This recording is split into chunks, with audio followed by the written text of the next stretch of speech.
I talk to students and I ask students, hey, how many of you have been asked what you want to be when you grow up? And I'm like, and every single hand goes up. And what I say to my audience is, it was a great question. Again, it was a very good question for a very long time when we had like 100 jobs, when jobs were pretty stable. When you could do an assessment in 4th grade about what you were going to do in the future, and mine was an IRS agent, we had jobs that were pretty stable. Change happened much slower back then.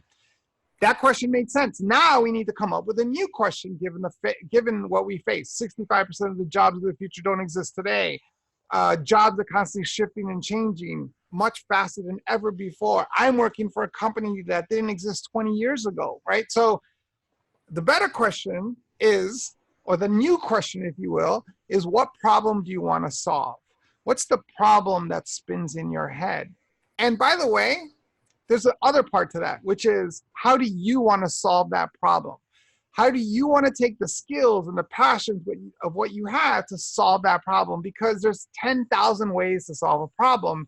What's your angle on it? What's your perspective? What's your point of view on solving that problem? Because if I was a student and I said to you, hey, I want to solve climate change, your first instinct as an adult might be to come to me and say, hey, you need to be a scientist. You need to go study science.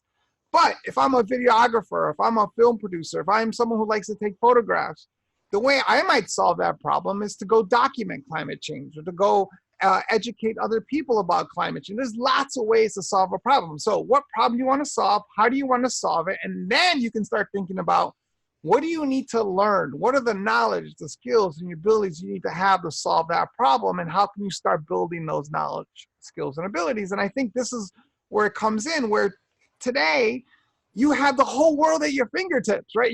That's the good news, is that you can learn anything today at a speed that's never been possible before. What classes can you take? Online, offline, what at MIT, at Stanford, at Harvard? Who's solving that problem today, and how do you connect with them? I had a student reach out to me a couple of days ago, and she's like, hey, I want to solve the education problem. Here's my angle on it. Love to talk to you. Absolutely. Let's set up a call. I'll talk to you, right? So there's so many different ways to think about this, but it's basically based on, I'm sure you've read Daniel Pink's book, Drive, right? About what motivates all of us as human beings. It's the same 3 things. Purpose, what problem do you want to solve? Autonomy, how do you want to solve it?